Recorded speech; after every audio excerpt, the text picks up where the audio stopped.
Hari ini kita akan mengunjungi salah satu tempat yang cukup bersejarah dan sekaligus tempat yang merupakan aktivitas pembuatan kapal terbesar dan terbanyak di Bulukumba di Kecamatan Bonto Bahari, yakni di sebuah pantai atau lembah yang disebut dengan Mandala Ria yang dulunya disebut sebagai Tamparang Ara. Nah, inilah rute yang akan kita tempuh sepanjang kurang lebih 1 kilo ke bawah, dan saat ini saya lagi berada di kantor desa Lemban. Seperti apa kisah-kisah di balik pembuatan perahu, ikuti perjalanan kami terus. Inilah perjalanan menuju tempat pembuatan perahu di desa Lembana, yakni di Mandala Ria.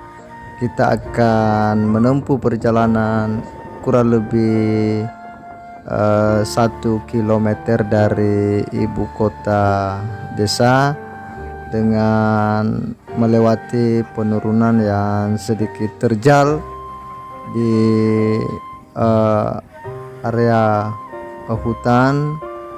Seperti kita lihat di sebelah kiri dan kanan, ini pun dipenuhi dengan area hutan, dan di pinggir pantai inilah merupakan tempat pembuatan perahu pinisi di Kabupaten Bulukumba. Beginilah suasana di pinggir pantai Mandala Ria yang merupakan lokasi pembuatan perahu di Kecamatan Bonto Bahari. Yang ini nampak pepohonan-pepohonan di sela-sela pembuatan perahu. Jadi kita sudah tiba di area salah satu pembuatan perahu salah seorang juragan kapal atau pengusaha kapal, yakni Haji Gala, salah seorang tokoh masyarakat di area ini yang memang cukup terkenal sebagai pengusaha kapal yang sudah banyak memproduksi kapal sejak beliau menekuni pekerjaan ini, yang merupakan salah satu pengetahuan yang secara turun-temurun diwariskan oleh masyarakat Ara. Kita akan coba naik di atas perahu, melihat bagaimana suasana dan konstruksi perahu yang sudah mulai terbentuk badan daripada perahu ini. Seperti kita lihat ini di bagian bawah dasar daripada perahu ini, dan secara utuh dari depan kita bisa lihat model dan susunan balok daripada kapal tersebut. Kelihatannya dari kayu-kayu kuat kualitas terbaik yang ada.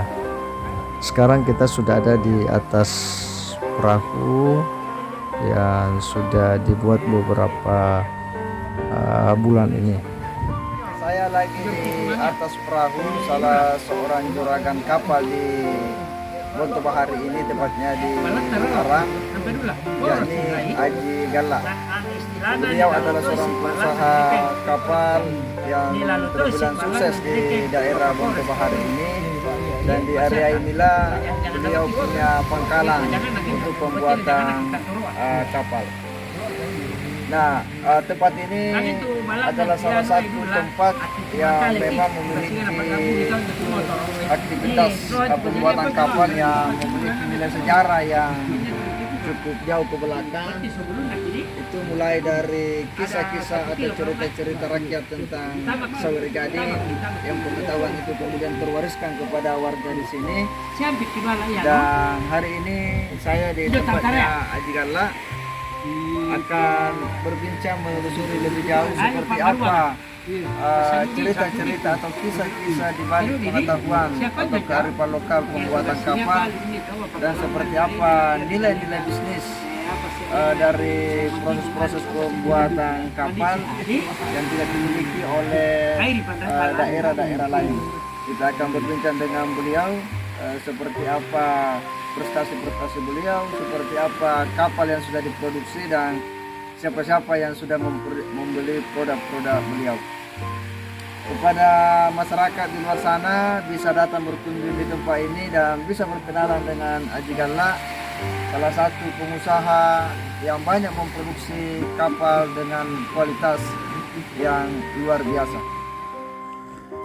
Beginilah suasana di atas kapal. Kita bisa melihat bagaimana besarnya badan dari kapal ini. Ada dua yang sedang dibangun di tempat ini. Ada yang ukuran sedang dan ada yang ukuran besar.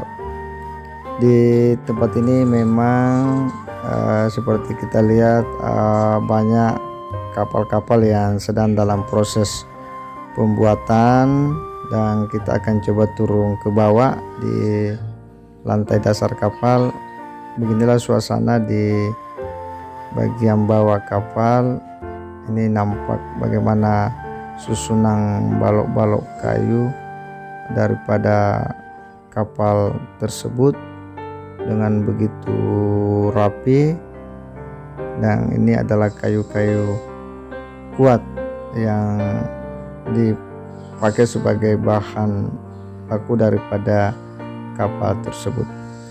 Bicara soal pembuatan kapal atau perahu pinisi di Kabupaten Bulukumba, khususnya di Bonto Bahari, ketika kita menelusuri ke belakang, maka ini akan mengingatkan kita pada legenda Sawery Gading, ya, salah seorang putra mahkota dari Kerajaan Luwu yang pada zaman dulu itu melakukan pelayaran ke negeri Cina yang hendak meminang sepupunya sebagai istri, dan ketika pulang perahunya kemudian dihantam badai atau gelombang besar di daerah yang hari ini menjadi kawasan Bira, Bonto Bahari dan sekitarnya, sehingga puing-puing kapal itu kemudian disatukan oleh warga, dan dari situlah katanya cikal bakal pengetahuan pembuatan kapal itu kemudian tersusun secara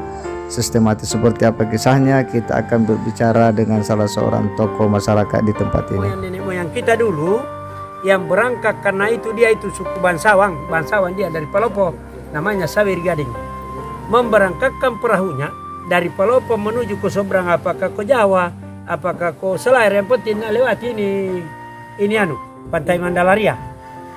Sampai di luar situ akhirnya kapalnya pecah perahunya. Begitu pecah perahunya, dia punya lunas terdampar di Pantai Ara, sementara lingginya di Munte, layarnya di Bira. Makanya orang Bira pelaut, di Munte orang tukang kapal juga, termasuk orang Ara. Begitu. Nasir. Tapi tidak sembarang orang tahu, boleh tidak bisa ceritakan kisahnya dia. Tidak boleh, tidak bisa dia. Nah, sisi kedua. Ya, posisinya. Ini membangun kapal begini Pak Sudi, ritualnya saya kasih tahu. Kalau dipakai nangka ikan, lain juga yang dibicarakan kalau dipotong lunas. Karena pemotongan lunasnya itu Pak Sudi disimpan di Kotinggiang. Oh, jadi bagaimana ini proses pembuatan perahu pengajit? Kalau misalnya itu untuk dipakai kayak begini, berlayar. ini versi 3. Ya. 3 ini dibikinnya kapal mulai dari turun temurun nenek moyang. Pertama, pemotongan lunas, ide pertama sesuai dengan tradisi dan adat mulai dari turun temurun nenek moyang, sakang ayam 2 ekor. Sudah itu dikasih darah itu kalau pemotongan lunas. Pemotongan belakangan itu untuk dibawa untuk disimpan di ketinggian, karena didoakan supaya istilahnya kapal ini membuat penghasilan tinggi. Maka disimpan ke ketinggian. Jadi pemotongan lunas di depannya dibuang ke laut. Dan didoakan, Nabi Nuh, karena kau sebagai pemilik kapal pertama, saya buang ini di laut. Dan saya juga doakan, inilah penggantinya kalau dia tenggelam di laut, supaya ini kapal nanti di darat baru bisa tenggelam. Jadi kalau orang tidak tahu kisahnya itu, makanya banyak kapal tenggelam di laut. Oh, jadi karena ini dia tidak tahu. Pembuatan kapal pengaji terkait juga dengan sejarahnya Nabi Nuh. Iya, karena kapal orang yang paling pertama memiliki kapal adalah Nabi Nuh. Nah, kisah kedua, kalau dipakai nangka ikan, istilahnya kita masukkan juga doa Nabi Khidir termasuk Nabi Yunus. Karena nabinya ikan, Nabi Yunus. Karena Nabi Yunus saja yang pernah ditelan ikan selama 3 hari 3 malam tidak mati dalam perut ikan. Nah, makanya kalau di istilahnya bikin untuk dipoto lunas itu didoakan sesuai ritual. Mudah-mudahan istilahnya rezekinya ini orang seperti rezekinya Nabi Sulaiman. Karena Nabi yang terkaya adalah Nabi Sulaiman. Iya. Nah, dan kisahnya juga itu Nabi Khidir, kan nabinya air adalah Nabi Khidir. Nah, sementara nabinya ikan, nabinya adalah Nabi Yunus. Nah, begitu. Terus kalau untuk kapal-kapal pesiar, kalau dipakai pesiar, rata-rata saya pakai, kalau saya foto lunasnya, saya tempelkan ini di pipinya perahu.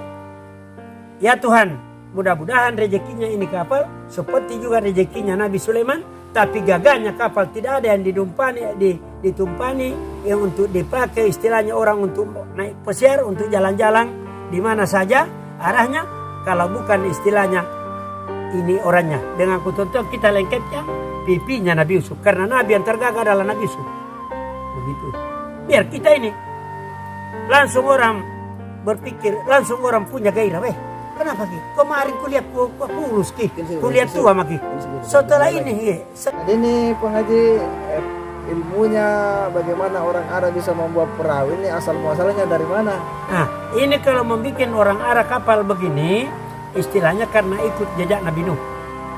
Nah, makanya dibikin kapal dan dipoto lunasnya kita doakan. Kapan Piti ada ceritanya Saweri Gading masuk? Saweri Gading istilahnya setelah mungkin abak-abak itu dia mau nyebrang, karena ini Saweri Gading kan asli Oralu. Melayarkan perahunya berangkat ke seberang, apakah ke Jakarta, ke Surabaya. Tiba di pantai Mandalaria arah, akhirnya istilahnya itu kapal pecah. Kena ombak. Kena ombak. Akhirnya lunasnya terdampar di arah, makanya mayoritas orang arah itu pembikin perahu. Oh iya. Itu kisahnya. Berarti dari situ ilmunya dia dari. Ya, dari situ Saweri Gading. Gading. Makanya itu kalau kita cerita bahwa Bulukumba berlayar, namanya itu orang Arab yang masuk. Kisahnya dulu, tradisinya. Karena hanya orang Arab yang bisa berlayar. Bikin perahu. Iya. Yang pelayarnya, yang pelautnya berlayar orang Bila, tapi pembikinnya orang Arab. Iya. Begitu. Jadi ini terkait dengan Saweri Gading ya? Iya, Saweri Gading. Jadinya turun temurun. Nah, akhirnya jadi mipoari seorang Arab bahwa kalau mau kau suruh bikin perahu, orang Arab suruh. Karena dikategorikan memang Arab. Baru ini ada di Arab dicerita bahwa sarjana anaknya. Ya anak dulu rata-rata kemana bapakmu? Dia bilang kurang tahu ke seberang kerja kapal, korban perahu. Itu dulu kisahnya dulu. Kalau itu tergantung dari besarnya. Iya. Kalau besar pemakaian kayunya juga besar. Karena kita merincikan dari papan yang dipakai. Contoh. Kalau yang ini, ukuran ini 6 meter toh, 6 meter setengah lebarnya. Tingginya ini kapal 2 meter 85, panjangnya 26 setengah. Ini pemakaian kayunya. Kalau kulitnya naik ini, dia pakai sekitar kurang dari 20 kubik. Karena tebalnya hanya 5 cm, istilahnya ini ukuran papannya. Ya, dia kurang dari 20 cm. Tapi kalau pemakaiannya itu ada namanya lepe, itu lepe bahasa Indonesianya senta. Nah itu pemakaiannya juga mungkin ada lebih kurang 5 kubik di dalam sentanya. Karena dia ukurannya 5 kali 20 dan panjangnya itu yang terpasang tidak lari sekitar, karena panjangnya 226, dia itu 23-24. Itu berbaris mungkin 9 naik barisnya, deretannya naik. Jadi biasanya untuk satu kapal begini berapa kubik itu kebutuhan kayunya? Kalau kebutuhan kayunya untuk mayoritas untuk papannya kayak ini nih yang ini tidak lari per 35 kubik termasuk sebenarnya. Lain dari kamar. Nah, kamarnya lain juga karena kamar itu lain orang maunya, lain juga petunjuk kamarnya. Contoh, saya mau untuk dipakai rekreasi, untuk dipakai wisata. Berarti kamarnya ada yang didobol, ada juga minta jangan didobol. Karena istilahnya dia mau netralitas, dilihat itu cat-catnya di luar. Begitu, tergantung dari maunya. Jadi kalau diakumulasi itu dadanya Bang Haji sampai berapa ya jutaan lah itu? Ya. Satu kapal begini. Nah, kalau kapal begini nilainya ini, istilahnya, kalau memang istilahnya yang sebenarnya kita cerita, lebih kurang 1 miliar modalnya. 1 miliar. 1 miliar, yang kayak ini nih, ukurannya. Lebih kurang 1 miliar. Waktu yang dibutuhkan untuk menyelesaikan satu kapal Kalau begini? ini dari tenaga 6 orang atau 7 orang, dia bisa selesaikan dalam jangka waktu 6 bulan. 6 bulan. 6 bulan. 6 bulan ya. Kalau besar kayak gini, di sebelah, mulai dari pemasangan dari bawah langsung naik dan kerja kamarnya. Karena kamarnya itu mau sama dikerja kamar dengan body. Kalau dikerja body 6 bulan, kamar itu 5. Karena ini kamarnya begini Pak Sudi. Dia itu kayak gini. Dia minta lagi itu pemasang, ditambah lagi keluar. Papang. Jadi tidak kelihatan ini. Semua tertutup. Ini juga masih di double. Masih ada setebal 2 cm, lebarnya 12. Itu yang dibikin kayak tangga-tangga. Jadi halus dilihat. Ini masih di double ini, 1 lapis. Iya, 2 cm. Hanya 2 cm. Tapi itu desain kamarnya Pak Haji, maksudnya umum jadi. Apanya? Desain kamarnya itu kapal. Bukan umum, tergantung dari pemesan. Oh. Iya. Ada pemesannya, dia bilang contoh, harga itu jauh beda. Dia bilang saya mau pakai wisata. Itu pemakaian kamarnya sangat-sangat luar biasa. Karena ada yang penopang untuk alat lampunya. Sisi kedua, dia pakai lagi AC. Nah, ketiga, dipikirkan juga bak tangki-tangki untuk karena mengikuti bagaimana istilahnya besok lusa yang penumpang-penumpang karena mau berak, buang kotoran. Jadi itu pasti punya semua bak di dalam. Oh, iya, tapi tangki-tangkinya itu masuk dalam ke perahu dulu, nanti di tengah laut baru ditarik kembali untuk dibuang itu tai kotoran. Kalau anunya nih Pak Haji. Tertampung dulu di dalam di bak, dibikinkan fiber yang ringan, baru masuk semua di situ. Nanti di tengah laut bebas, baru dibuang. Nah, kalau istilahnya begini, jipeleng kamarnya, ya apa adanya karena namanya saja sawi yang dipakai. Ada kamar sampai 5 udah jadi.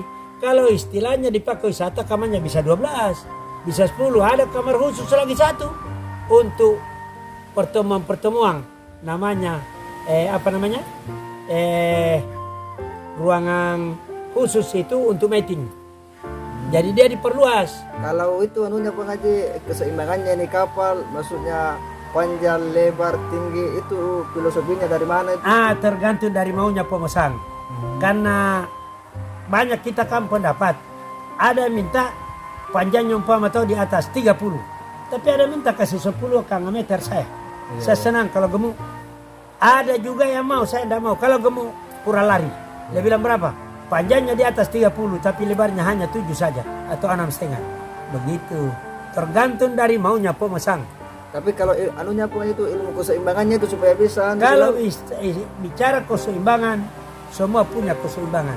Kecuali terlalu lebar, tidak ada keseimbangan. Dengan tinggi juga dibatasi. Contoh, kayak ini ukurannya hanya lebarnya 6 meter. Setengah. Lantas kita mau pasang 5 meter oleng, karena dia terlalu ketinggian. Jadi kita setarakan paling tinggi 3,5 meter. Seperti ini di sebelah. Lebarnya 8 meter, tingginya hanya 4, panjangnya 31. Seimbang itu. Begitu. Jadi itu istilah panisi Pak Haji, panisi nih apa? Dipakal. Oh. Kalau besok lusa setelah kita mau adakan peluncuran untuk menutupi sela-sela masuknya air dalam ruang, di mana saja bagian bawah dipakal. Dipakal dulu pakai namanya baru gelang. Sudah itu baru ada tali rapia itu. Ada tali mendaraknya itu pel nih yang besar kayak betis. Itu yang dibuka baru istilahnya kayak gitu itu yang putih nih. Ini nih. Kayak begitu ya. Dan ada juga di luarnya itu namanya baru gelang. Sudah itu baru dilem. Itu yang putih ya, begitu itu sudah. Iya. Pas itu kasih masuk kita lembar 7. Dipanisi. Iya, masuk itu. Dipanisi namanya. Itu dipanisi, iya dipakala. Dilem lagi di dalam ini, dilem. Jadi sampai di laut ini Pak Sudi, langsung ini seperti ini menganga begini karena kering. Kalau di laut ini merapat kembali karena ini ngembang kayu. Iya. Begitu. Oh, iya. Dipanisi. Jadi untuk menurunkan itu Bung Haji, kalau mau penurunan di laut itu biasa apa-apa itu acaranya yang dilakukan kayak Ada ritualnya? juga ritualnya khusus. Kalau diluncurkan itu dulu. Ritual yang kita lalui itu ada namanya mapoto lunas. Nah, sudah itu ada lagi namanya mapoci. Nah, kalau poci itu dikasih pusar. Ini perahu. Tengahnya, mana tengahnya? Di situ dibor untuk turun di pot. Untuk menutup itu peci, orang yang betul-betul mahir dalam pembikinan kapal, di situ itu penutupnya batang kapas. Ada kapas itu namanya kapas rurung-rurung. Ah, dan didoakan pemiliknya. Mudah-mudahan tidak ada yang memakai kain kapas di seluruh Indonesia, bahkan seluruh dunia. Karena jadinya ini benang adalah dari kapas. Ini di pemiliknya yang kuasai. Dan kalau tidak ada halangan, ini kapal dikasih lubang untuk pernapasan. Supaya ini adiknya kapal harus jadinya 5. Tidak pernah salah. 5 adiknya baru masalah ini kapal. Itu filosofinya. Filosofinya. Tapi orang tahu Pak, kalau tidak tahu, ton saja apa maunya, yang Tapi penting ada ayam. itu ilmunya Bung Haji dari turun temurun itu. Dari turun temurun, itu di guru juga. Iya, tapi banyak juga itu yang memiliki kapal, saya bisa mapoto lunas. Karena dia bukan orang pekerja kapal, hanya pemiliki modal untuk membuat. Jadi biasanya itu untuk kebutuhan biaya untuk menurunkan ke laut itu. Kalau biaya menurunkan ke laut itu tidak banyak. Biasanya seperti ini besarnya paling banyak habis 15 juta. Nah, karena pakai katrol. Nah, sebelah kanan yang kasih turun 7, kiri 7, berarti 14. Kadang si paling banyak 20 orang. Itu yang digaji 150.000 per 1 hari.